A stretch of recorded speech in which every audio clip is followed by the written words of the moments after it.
మీ పిల్లలు చదువుకున్నది ఎగ్జామ్ హాల్లో రాయాలన్నా, కాంపిటేటివ్ ఎగ్జామ్ క్రాక్ చేయాలన్నా మెమరీ ముఖ్యం. మెమరీ అనేది గిఫ్ట్ కాదు, రైట్ టెక్నిక్ అండ్ ప్రాక్టీస్‌తో ఎవరైనా సాధించవచ్చు.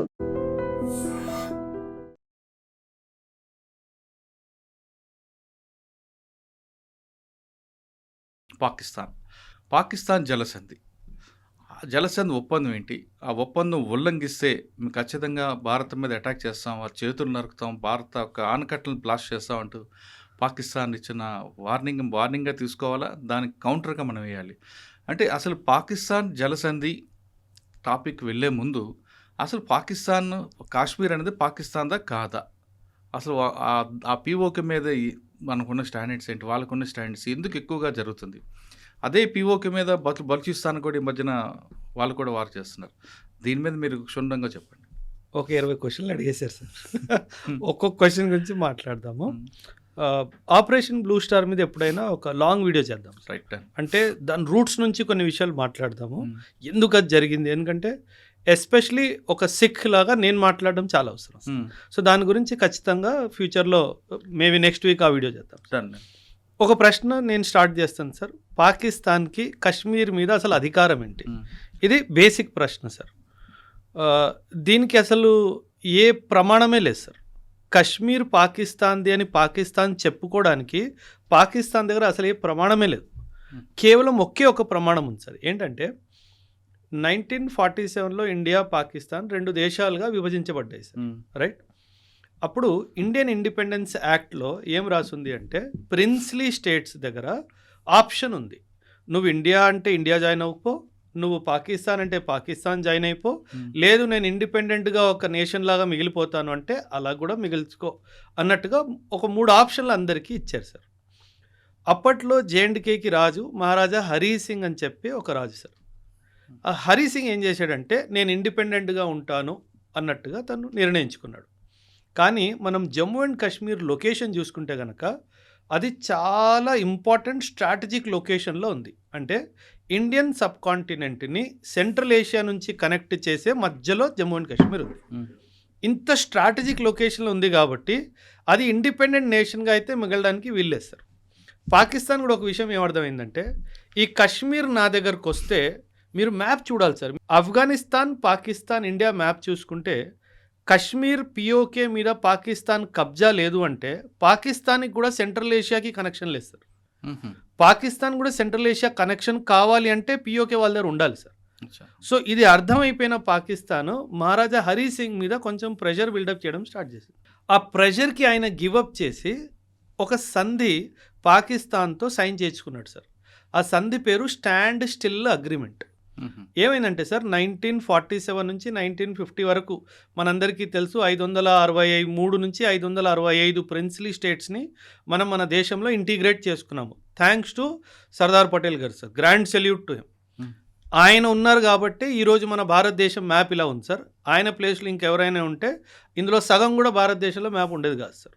So grand salute to Sardar Patel sir, real son of India. Okay. ఇప్పుడు ఈ ప్రిన్స్లీ స్టేట్స్ ఇండియా కానీ పాకిస్తాన్కి జాయిన్ అవ్వాలి అంటే దానికి ఒక ప్రాసెస్ ఉండేది సార్. ఆ ప్రాసెస్లో కొన్ని రాజ్యాల్లో ఏం జరిగిందంటే ప్రిన్స్లీ స్టేట్స్లో వాళ్ళు డైరెక్ట్గా ఇన్స్ట్రుమెంట్ ఆఫ్ యాక్సెషన్ సైన్ చేసుకున్నారు. ఇన్స్ట్రుమెంట్ ఆఫ్ యాక్సెషన్ అంటే ఏంటంటే యాక్సెషన్ అనే పదానికి అర్థం ఏంటంటే నేను నా రాజ్యాన్ని నీ దేశంలో కలుపుకుంటున్నాను, ఇకపై నేను రాజు కాదు, నేను డెమోక్రసీకి నా రాజ్యాన్ని ఇచ్చేస్తున్నాను, నేను ఒక నార్మల్ సిటిజన్ లాగే బతుకుతాను అని ఒక ఒప్పందం. దీన్ని ఇన్స్ట్రుమెంట్ ఆఫ్ యాక్సెషన్ అంటారు. చాలా ప్రిన్స్లీ స్టేట్స్ డైరెక్ట్గా ఇన్స్ట్రుమెంట్ ఆఫ్ యాక్సెషన్కి సైన్ చేసేసుకున్నారు. అంటే ఏంటి, ఇండియాలో కానీ పాకిస్తాన్లో కానీ జాయిన్ అయిపోవాలని ఒప్పేసుకున్నారు. కానీ కొన్ని ప్రిన్స్లీ స్టేట్స్ మాత్రము 2 స్టెప్ ప్రాసెస్ని తీసుకున్నారు సార్. ఈ 2 స్టెప్ ప్రాసెస్ ఏంటంటే మొదటిగా స్టాండ్ స్టిల్ అగ్రిమెంట్ సైన్ చేసుకుందాం. అంటే ఏంటి, స్టేటస్ కో మెయింటెనెన్స్, స్టే అంటాం కదా మనం, కోర్టు నుంచి స్టే తెచ్చుకుంటాం కదా, దాన్ని స్టాండ్ స్టిల్ అగ్రిమెంట్ అంటారు. ఏమని, నువ్వు నా మీద దాడి చేయొద్దు, ఏం చేయొద్దు, నేను ఇంకా ఆలోచిస్తున్నాను నేను ఇద్దరు రావాలా వద్దా అన్న విషయం. ఓకే. ఈ మహారాజా హరీ సింగ్ కూడా ఏం చేశాడంటే స్టాండ్ స్టిల్ అగ్రిమెంట్ పాకిస్తాన్తో సైన్ చేసుకున్నాడు. ఇప్పుడు పాకిస్తాన్ వైపు కూడా ఆలోచన చూడండి సార్. ఒక ప్రిన్స్లీ స్టేట్ నాతో స్టాండ్ స్టిల్ అగ్రిమెంట్ సైన్ చేసుకున్నాడంటో అంటే అర్థం ఏంటి, రేపో మాపో ఇన్స్ట్రుమెంట్ ఆఫ్ యాక్సేషన్ కూడా సైన్ చేసుకుంటాడనే కదా సార్ అర్థము. సో పాకిస్తాన్కి ఏమనిపించిందంటే మనం స్టాండ్ స్టిల్ అగ్రిమెంట్ సైన్ చేయడంలో గెలిచిపోయాం కాబట్టి ఖచ్చితంగా ఇది మన దగ్గరికే రావాలి అని వాళ్ళకి క్లారిటీ వచ్చేసింది. కానీ వాళ్ళ ఆవేశంతో ఆగలేక ఏం చేశారు, జమ్మూ అండ్ కాశ్మీర్ మీద దాడి చేశారు సార్. ఓకే. సో ఆ దాడి చేసినప్పుడు మహారాజా హరి సింగ్ ఏం చేశాడు, భయపడిపోయాడు. అమ్మో వీడు నా రాజ్యాన్ని ఆక్రమించేటట్టు ఉన్నాడని చెప్పేసి పరిగెట్టుకుంటూ ఇండియా దగ్గరకు వచ్చాడు. అప్పట్లో మనకు తెలుసుంటే మౌంట్ బ్యాటన్ గారు ఉన్నారు, మన ఇండియాలో ఇంకా వెళ్ళిపోలేదు. మౌంట్ బ్యాటన్ గారు ఏమన్నారంటే, నువ్వు స్టాండ్ స్టిల్ అగ్రిమెంట్ పాకిస్తాన్తో సైన్ చేసేసుకున్నావు కదా, నీకు ఎటువంటి సహాయం మేము అందించడానికి వీల్లేదు, ఎందుకంటే అది ఇప్పుడు మేము వస్తే నీ ఇంటర్నల్ అఫైర్స్లో మేము ఇంటర్ఫియర్ అయినట్టు ఉంటుంది. ఒక షరతు ఉంది, నువ్వు ఇన్స్ట్రుమెంట్ ఆఫ్ అక్సేషన్ మాత్రం ఇండియాతో సైన్ చేసుకున్నావంటే ఖచ్చితంగా అప్పుడు మేము మీకు సాయానికి వస్తామని చెప్పారు. ఇప్పుడు ఒకవైపు పాకిస్తాన్ దాడి, ఇంకోవైపు మనల్ని ఒప్పుకోవట్లేదు రావడానికి ప్రొటెక్షన్కి. ఆ కండిషన్లో Maharaja Hari Singh signed the instrument of accession with India. Stand still agreement పాకిస్తాన్తో సైన్ చేశాడు, ఇన్స్ట్రుమెంట్ ఆఫ్ అక్సేషన్ మాత్రం మనతో సైన్ చేశాడు. సో దీనివల్ల ఏం జరిగిందంటే పాకిస్తాన్ ఏమనుకుంది, నాకు మోసం జరిగింది, నాకు రావాల్సిన ఒక రాజ్యము అక్రమంగా ఇండియాకి వెళ్ళిపోయింది, ఎందుకంటే అక్కడ రాజు తప్పుగా ప్రవర్తించాడు అనే ఉద్దేశం. సో ఈ బ్యాక్గ్రౌండ్లో ఈ యొక్క వార్ అన్నది స్టార్ట్ అయిపోయింది సార్. ఆల్రెడీ వాడు వాళ్ళ మీద దాడి చేస్తాడు సార్. ఇప్పుడు ఈరోజు పిఓకే, పాకిస్తాన్ దగ్గర ఉన్న పిఓకే ఈయన ఇన్స్ట్రుమెంట్ ఆఫ్ అక్సేషన్ సైన్ చేసే ముందు వరకు ఆల్రెడీ వాళ్ళు ఆక్రమించుకున్నది. ఒకవేళ స్టాండ్ స్టిల్ అగ్రిమెంట్ సైన్ చేయకుండా డైరెక్ట్గా మన దగ్గరకు వచ్చిన ఈరోజు పిఓకే అంతా మన దగ్గర ఉండేది. సో అక్కడ చాలా పెద్ద తప్పు మహారాజా హరి సింగ్ చేశాడు సార్. దానివల్లే ఇన్ఫ్యాక్ట్ ప్రాబ్లం వచ్చింది. కానీ ఇక్కడ ఇంకొక ప్రాబ్లం ఉంది సార్. నేను ఇందాక మాట్లాడుతూ స్టార్టింగ్లో సర్దార్ పటేల్ గారికి ఒక గ్రాండ్ సెల్యూట్ అని చెప్పాను సార్. ఆయన ఉన్నారు కాబట్టి ఈరోజు నార్త్ ఈస్ట్ ఇండియాలో ఉంది సార్. లేదంటే ఈరోజు మొత్తం నార్త్ ఈస్ట్ వేరే దేశాల్లాగా ఉండేది సార్. అలాంటిది మొత్తం ప్రిన్స్లీ స్టేట్స్ ఇంటిగ్రేషన్ బాధ్యత అంతా సర్దార్ పటేల్ గారు తీసుకున్నప్పుడు నెహ్రూ గారు ఒక తప్పు చేశారు సార్. తప్పు చేశారంటే ఒక నిర్ణయం తప్పైంది సార్. జమ్మూ అండ్ కాశ్మీర్ది నేను చూసుకుంటాను, నువ్వు ఇబ్బంది పడకు అని చెప్పారు సార్. అక్కడ జరిగింది అతిపెద్ద తప్పు సార్. ఎందుకంటే అక్కడ చాలా టైం డిలే అయిపోయింది సార్. టైం డిలే అయిపోవడం వల్ల ఇంకా వీళ్ళు ఏం చేయాలో అర్థం కాక పాకిస్తాన్ వాడు దాడి చేయడం జరిగింది. సో ఆ జేఎండ్కే ఇంటిగ్రేషన్ కూడా సర్దార్ పటేల్ గారి మీద వదిలేస్తే అసలు ఈ తలకాయ నొప్పి ఉండేది కాదు సార్. సో అక్కడ చాలా పెద్ద కీలకమైన నిర్ణయం సార్. ఇప్పుడు మహారాజా హరి సింగ్ కూడా మనసు మీరు అండర్స్టాండ్ చేసుకోవాలి సార్. ఇప్పుడు ఆయన ఒక హిందూ రాజు సార్. హరి సింగ్ పేరు హిందూ కదా సార్. కాకపోతే జేఎండ్కే పాపులేషన్ 1947 వచ్చేసరికి ముస్లిం పాపులేషన్ అయిపోయింది మ్యాక్సిమం, నాట్ కంప్లీట్గా బట్ మెజారిటీ వాళ్ళది. కానీ మనం పాస్ట్లోకి వెళ్ళిపోతే మెజారిటీ వాళ్ళది కాదు, ఆ తర్వాత జరిగింది, క్రమంలో జరిగింది అది ఒక 300-400 years. ఆ తర్వాత ఎప్పుడైనా మాట్లాడదాం ఖచ్చితంగా దాని గురించి కూడా. జేఎండ్కే అసలు ముస్లిం పాపులేషన్ ఎలాగైందో అది కూడా మనం కనుక్కోవాలి సార్. సో మహారాజా హరి సింగ్ ఏమనిపించింది, నేను హిందూ రాజుని కానీ నా పాపులేషన్ మాత్రం ముస్లిము, నేను పాకిస్తాన్కి వెళ్ళాను అనుకోండి ఖచ్చితంగా వీళ్ళు ఒకటైపోతారు, నన్ను పక్కకి జరిపేస్తారు అన్న క్లారిటీ ఉంది. ఇండియాలో వద్దాము అంటే ఇండియా ఏమో డెమోక్రటిక్ కంట్రీ, నేను ఈ కంట్రీలోకి వచ్చేస్తే నా రాజరికం పోతుంది కదా. సో ఆయన కూడా చాలా గేమ్స్ ఆడాడు, దానివల్ల చాలా డిలే అయిపోయింది సార్. ఈ డిలే వల్ల ఇంకా పాకిస్తాన్ అటువైపు రెస్ట్లెస్ ఫీల్ అయిపోయింది. ఇక్కడేమో జవహర్లాల్ నెహ్రూ గారేమో నేను చూసుకుంటానని చెప్పి సర్దార్ పటేల్ గారిని పక్కకు తప్పియడం జరిగింది. సో ఇలా తప్పులు కొన్ని జరగడం వల్ల ఇదొక సమస్య ఇప్పటికీ ఒక సమస్యలాగా మిగిలిపోయింది సార్. అంటే దీనికి ఒక సొల్యూషన్ ఉంటుందా? దీనికి ఐక్యరాజ్య సమితి 1948లో ఒక రెజల్యూషన్ పాస్ చేసింది సార్. ఆ రెజల్యూషన్ పేరు రెజల్యూషన్ నంబర్ 47, 47వ రెజల్యూషన్. ఇందులో ఒక 3 step సొల్యూషన్ ఇచ్చింది sir. UN security council 3 step solution ఇచ్చింది. ఏమన్నది సెక్యూరిటీ కౌన్సిల్, పాకిస్తాన్ ఏమన్నది, మీరు కాశ్మీర్లో ఎలక్షన్స్ పెట్టండి, అక్కడ ప్రజలు ఏం కోరుకుంటారో దాన్ని బట్టి మీరు డిసైడ్ చేసుకోండి అని అన్నారు. కానీ వీళ్ళు ఏం చేశారు, పాకిస్తాన్ వాళ్ళు చాలా మిలిటరీ అండ్ వాళ్ళ పారామిలిటరీ ఫోర్సెస్ని దింపేశారు. సో సెక్యూరిటీ కౌన్సిల్ ఏం తీర్పిచ్చిందంటే 3 steps, 3 step process, election conduct చేస్తాం కానీ మొదటి షరతు పాకిస్తాన్ కంప్లీట్గా ట్రూప్స్ని విత్డ్రా చేసుకోవాలి, పారామిలిటరీ ట్రూప్స్ని కూడా విత్డ్రా చేసుకోవాలి. పాకిస్తాన్ కంప్లీట్గా విత్డ్రా చేసిన తర్వాత భారతదేశం వాళ్ళ ట్రూప్స్ని తగ్గించేయాలి, ట్రూప్స్ నంబర్స్ని సంఖ్యని తగ్గించాలి. మొత్తం పూర్తిగా మనకు అనలేదు, పూర్తిగా వాళ్ళని అన్నారు, తగ్గించమని మనల్ని అన్నారు. ఎందుకంటే సరే ఇన్స్ట్రుమెంట్ ఆఫ్ అక్సేషన్ మన దగ్గర ఉంది, అందుకే మనల్ని తగ్గించమన్నారు, వాళ్ళని పూర్తిగా తీసేయమని చెప్పాడు. ఈ రెండు జరిగిన సందర్భంలో మూడవ స్టెప్ అక్కడ ఎలక్షన్ కండక్ట్ చేయండి అని చెప్పారు. సో ఇప్పుడు ఈ మొదటిదే జరగలేదు, రెండోది ఎలా జరుగుతుంది, మూడోది ఎలా జరుగుతుంది, ఆ ఎలక్షన్ ఎప్పటికీ అవ్వలేదు సార్. కానీ దీనికి సందర్భంలో ఇంకో విషయం జరిగింది సార్.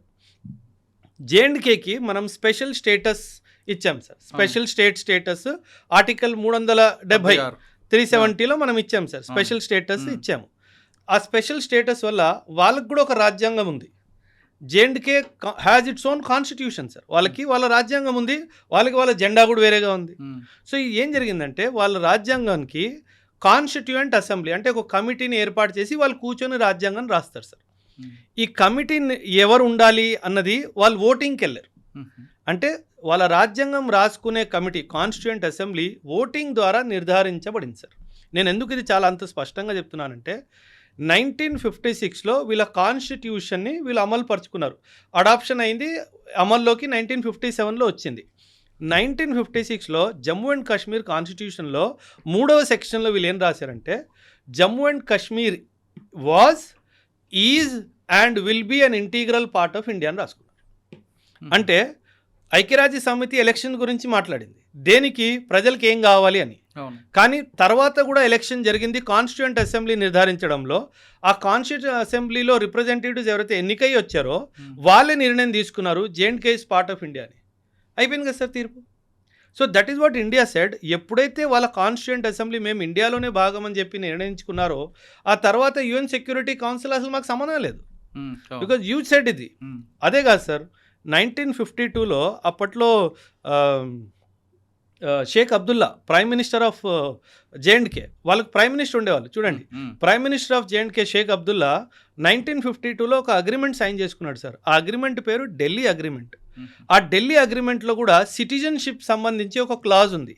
ఆ సిటిజన్షిప్ క్లాజ్లో వాళ్ళు ఏం రాసుకున్నారంటే ఒక దేశానికి ప్రైమ్ మినిస్టర్ 1952 అన్నట్టుగా వాళ్ళు భావిస్తున్నారు, కానీ కాదు, అది వచ్చే సెపరేట్ స్టేట్ మనం అనుకున్నట్టుగా. అందులో సిటిజన్షిప్ సంబంధించి ఆ అంశంలో ఏం రాసుకున్నారంటే ఆ citizen of జేఎండ్కే is a citizen of India. అయిపోయింది కదా సార్. ఒకవైపు మీ రాజ్యాంగం ఏం చెప్తుంది, మీరు మాలో భాగం అని చెప్పి, ఒకవైపు మీ అగ్రిమెంట్ మీ ప్రైమ్ మినిస్టర్ సైన్ చేసిన అగ్రిమెంటే చెప్తుంది మీ పౌరులు మా దేశం యొక్క పౌరులు అని చెప్పేసి. ఇంకా చాప్టర్ క్లోజ్ అయిపోయింది కదా సార్. సో పౌరులు ఒకవైపు, రాజు ఒకవైపు, ప్రధానమంత్రి, ముగ్గురు ద్వారా తెలిసిపోయింది ఏమని, Kashmir wants to be integral part of India. ఇంకా పాకిస్తాన్ ఎవరు, ఇంకా అమెరికా ఎవడు, ఇంకా చైనా వాడు ఎవడు సార్. మరి ఎందుకండి ఈ వివాదం అలా కొనసాగుతూనే ఉంది సార్? అన్నదమ్ముళ్ళు గొడవలు, ప్రాపర్టీ డిస్ప్యూట్స్ 40 సంవత్సరాలు 50 సంవత్సరాలు పోవా సార్ కోర్టుల్లో. అదే సార్. ఇప్పుడు మనం సింధు జలసింధు ఈ వర్షాలు పడుతున్నాయి కానీ మనకు ఉపయోగం లేని వర్షాలు ఇవి తక్కువ వస్తున్నాయి. దీవెన వివాదం పెరిగే అవకాశం ఉంది. అందుకని పాకిస్తాన్ మినిస్టర్ కూడా స్టేట్మెంట్ ఇచ్చారు, చేతులు నరుకుతావని, ఆనకట్ల పేల్చేస్తామని. అది జరిగేదేనా? ఎవరో ఫాల్స్ వీడియో కూడా రిలీజ్ చేశారు సార్, ఏఐ వీడియో. అది భలే గమ్మత్తుగా ఉంది సార్ ఆ వీడియో. అంటే సార్ అంటే అది ఏ కాదు కానీ ముందైతే ప్రోక్ అయిపోతుంది కానీ జనాలు. అవును, అయ్యారు. అది చాలా భలే బ్యూటిఫుల్గా ఏఐ కూడా క్రియేట్ చేశారు సార్ దాంట్లో. అంటే నా ఉద్దేశము ప్రభుత్వాన్ని మెచ్చుకోవాలి అన్నట్టు ఏం కాదు సార్, కానీ ఈ ఇండస్ జలసంధి మీద ఇంత టఫ్ స్టాండ్ తీసుకున్న ఏకైక ప్రధానమంత్రి మన మోదీ గారు సార్. అంటే నేను ఆయన అప్రిషియేట్ చేయట్లేదు సార్, మళ్ళీ చెప్తున్నాను మీ ప్రేక్షకుల కోసము. కానీ ఇంత టఫ్ స్టాండ్ గతంలో ఇందిరాగాంధీ గారు కూడా తీసుకోలేదు సార్. పాకిస్తాన్ని 2 ముక్కలు ఆవిడే చేసింది, కానీ ఐడబ్ల్యూటీని ఇంత టఫ్గా చేయడం మనం గతంలో చూడలేదు సార్. దానివల్ల ఇప్పుడు పాకిస్తాన్లో చాలా తీవ్రమైన అక్యూట్ స్కేర్సిటీ ఆఫ్ వాటర్ ఉంది సార్. మీరు ఒక వీడియో వచ్చింది సార్, మీరు చూసారో చూడో తెలీదు, వీళ్ళు డ్రైనేజ్ మూతలు తీసుకొని అందులోంచి వాటర్ తీసుకుంటున్నారు. అంత దరిద్రమైన పరిస్థితి వాళ్ళకి వచ్చేసింది సార్. దేనివల్ల వచ్చింది, మనం ఐడబ్ల్యూటీ ద్వారా రిలీజ్ చేసే వాటర్ని ఆపేసాం కాబట్టి. ఇండియా చాలా స్పష్టంగా చెప్పింది సార్, నువ్వు ఈ టెర్రరిజం ఆపేసేయి, నేను నీకు వాటర్ ఇచ్చేస్తా, సింపుల్. దీన్ని జియో పాలిటిక్స్లో ఒక పదం ఉంది సార్, దీన్ని క్రిటికల్ రిసోర్స్ చోక్ హోల్డ్ అంటారు. అంటే మనము WWF మీరు చూస్తే కనుక పీక పట్టేసుకుంటారు కదా, దాన్ని చోక్ హోల్డ్ అంటారు. ఇండియా పాకిస్తాన్ పీక పట్టేసింది. సో వాళ్ళకు ఒక చాలా స్పష్టంగా ఒక సందేశం ఏమి ఇచ్చిందంటే, నీకు నీళ్లు కావాలి అంటే నువ్వు ఈ టెర్రరిజం బిజినెస్ ఆప్. హాఫీజ్ సయీద్, లష్కర్-ఏ-తైబా అండ్ జైషే మొహమ్మద్ మౌలానా మసూద్ అజర్, వీళ్ళిద్దరిని నన్ను అప్పగించు, ఆ రోజు నేను ట్యాబ్ ఇప్పేస్తానని చెప్పాడు. ఉమ్, ఆ రోజు వరకు ట్యాబ్ ఇప్పే ప్రసక్తే లేదు. పాకిస్తాన్లో ఎంత స్కేర్సిటీ ఉంటుంటే సార్, మీరు అన్నట్టుగా పార్లమెంట్లో ఒక మినిస్టర్ మాట్లాడుతూ, ఉమ్, నేను మన దేశానికి ఒక మినిస్టర్ని, నేను నా పూర్తి ఇన్ఫ్లుయెన్స్ వాడి కూడా నా కాలనీకి నా ఇంటికి ఒక వాటర్ ట్యాంకర్ తెప్పించుకోలేకపోయినా అన్నాడు. అవును, అంటే అది విన్నాను. విన్నారు కదా మీరు. అంటే మనం చూడండి ఎంత స్ట్రాంగ్గా వాటర్ని ఒక వెపన్లా మార్చేసాం సార్. కనీసం ఇప్పుడైనా వాడికి బుద్ధి రావాలి కదా సార్. ఇప్పుడేమంటాడు, ఒరే మేము ఇచ్చేస్తామని చెప్పినా సరే ఒక అర్థం ఉంది కదా, ఇమీడియట్గా ప్రజలకి ప్రాబ్లం అవుతుంది. అక్కడ బాధ్యత లేని ప్రభుత్వము, బాధ్యత లేని నేతలు సార్ అక్కడ. సో వాళ్ళేంటి, మేము ఇండియాలో డ్యామ్ని బాంబు పెట్టి పేల్చేస్తాం అన్నాడు. వాళ్ళ దగ్గర ఉన్న బాంబు ఇక్కడ దాకా వచ్చే కెపాసిటీ ఏ బాంబుకు ఉంది సార్? ఒక విషయం. రెండో విషయము, వాళ్ళ ఆపరేషన్ సింధూర్లో ఎన్నో బాంబులు వేయడానికి ప్రయత్నించారు. ఒక యుద్ధం జరుగుతున్న వాతావరణంలో ఎన్నో బాంబులు వేయడానికి ప్రయత్నించారు. ఒక్క బాంబు కూడా వాళ్ళు పంపించింది మనం భూమి కూడా దాగల. అలాంటి పాకిస్తాన్ ఏ డ్యామ్ని పగలగొడుతుంది? ఆ డ్యామ్ని పగలగొడితే ఆ నీళ్ళు ఎటు వెళ్తే అసలు జ్ఞానమే లేదు సార్. సార్ ఇప్పుడు ఇక్కడ 2 ప్రశ్నలు అంటే, దేశ ప్రజలందరూ నీళ్ళ కోసం విలవిలాడిపోతున్నప్పుడు ఆ ప్రాబ్లం ఎలా సాల్వ్ చేయాలని చూడాలి తప్ప, పక్కింట్లో వెళ్ళి వాడింట్లో దొంగతనం చేస్తాను, వాడు తాగుతూ నీళ్ళ కుండని బ్రేక్ చేస్తానని చెప్పడం అనేది ప్రభుత్వం యొక్క పెద్ద తప్పు. అవును, దాన్ని ఎలా చూడాలి ఒకటి. నెక్స్ట్, ప్రజలు ఎంతకాలం ఉంటారండి ఇలాగా? వాళ్ళు తిరుగుబాటు రావాలి కదా. తిరుగుబాటు అంటే సార్, పాకిస్తాన్లో ఏంటంటే సార్, మీరు పాకిస్తాన్ వ్యవస్థని కూడా అర్థం అంటే చేయాలి. మంచినీటికి కూడా కటకలాడిపోయినప్పుడు ఇంక ప్రజలు ఎందుకండి అక్కడ అంత బాధలు ఎందుకు మూర్ఖులు కదా సార్. పాకిస్తాన్లో ఏంటంటే సార్, అరే ఇండియాకి ఊపర్ హమ్ అటాక్ కరెంగే అంటే వాడికి ఫుడ్ ఇవ్వకపోయినా పర్వాలేదు. ఓ, అంటే ఒక ఫాల్స్ హాల్యూసినేషన్ అంటాం కదా సార్, అవును, అందులో ఉండిపోతున్నారు సార్ వాళ్ళ అటిట్యూడ్ అది. అంతే. వాళ్ళు ఇంకా సార్ అవన్నీ ఇంకా నాకు ఎలా చెప్పాలో అర్థం కావట్లేదు సార్. అంటే బుర్ర లేని మనుషులు సార్, అంతే. అసలు ఇండియాని తిడితే చాలు, అంతే, తిండి లేకపోతే పెట్టపని పర్వాలేదు. ఇండియాతో కయం ఉందా? ఉంది, చాలా గుడ్, నేను హ్యాపీ. ఫుడ్ లేదు, బెడ్ లేదు, వాటర్ లేదు, గ్యాస్ లేదు, ఎలక్ట్రిసిటీ లేదు, కుకింగ్ ఆయిల్ లేదు, ఏమీ లేదు, ఏం అవసరం పర్వాలా ఇలాగే. అంటే వాళ్ళు, మనము వరదలు వచ్చినప్పుడు పులిహోర ప్యాకెట్లు పంచుతాం కదా సార్, ఆ పులిహోర ప్యాకెట్లు వెనకాల పరిగెట్టుకుంటూ వాళ్ళు టైం గడిపేస్తున్నారు సార్. అంటే నా దేశము నాకేమిచ్చింది అని ప్రశ్నించాలి అన్న ఒక ఆలోచన కూడా వాళ్ళకి రావట్లేదు. అంటే వాళ్ళు ఎంత మూర్ఖుల్లా మారిపోయారు. మూర్ఖులు అనే పదం కన్నా అంటే గత ప్రభుత్వాలు వాళ్ళు ఏ విధంగా అణిచివేసే ఆ పద్ధతులకు అలవాటు పడిపోయినా అంతే అనుకోవచ్చు సార్, అంతే కదా సార్. ఇప్పుడు వాళ్ళు కూడా చదువుకొని వస్తే వాళ్ళకి ఆలోచన వస్తుంది కదా సార్. మీరు కొన్ని వీడియోస్ ఉంటాయి సార్ యూట్యూబ్లో, చూస్తారో చూడరో, రోజు గుర్రానికి ఒక ప్లేస్లో కట్టేస్తారు సార్. ఇంకో రోజు యజమాని ఏం చేస్తాడంటే కట్టినట్టు నటించేసి వెళ్ళిపోతాడు. కట్టలేదు, వాస్తవానికి కట్టలేదు, నటించి వెళ్ళిపోయాడు. ఆ గుర్రం రోజంతా అక్కడే నిల్చొని ఉంది. ఏమనుకొని నన్ను కట్టేసి వెళ్ళాడు కదా అని. ఆ గుర్రానికి పాకిస్తాన్ ప్రజలకి ఏ తేడా లేదు. ఇప్పుడు మన దేశంలో చిన్న తప్పు జరిగినా మోదీ గారిని ప్రశ్నిస్తారు. ప్రశ్నించే హక్కు మనకి మన రాజ్యాంగం ఇచ్చింది. అది మోదీ గారు అయినా, సీఎం అయినా, పిఎం అయినా, డిఎం అయినా, ఎవరైనా ప్రతి ఒక్కరిని ప్రశ్నించే హక్కు మనకి రాజ్యాంగం ఇచ్చింది.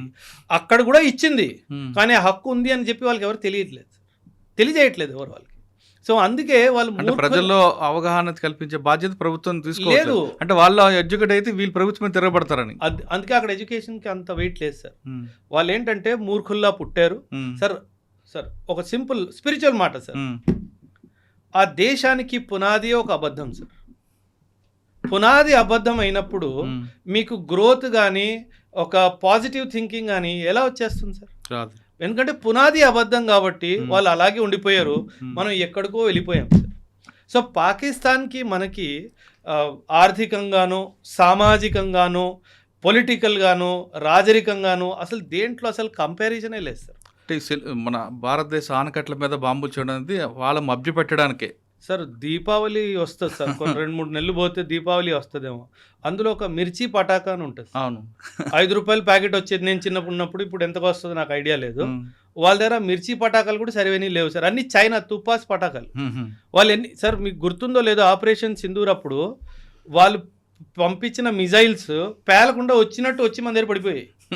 అంటే మనము చైనా ఫోన్ని కూడా నమ్మం సార్, వాడు చైనా బాంబునే నమ్ముతున్నాడు. వాడు ఎంత పెద్ద ఏదో అక్కడే క్లారిటీ వచ్చేసింది కదా సార్. సో వాడు ఏముంది సార్ వాడి దగ్గర. సరే,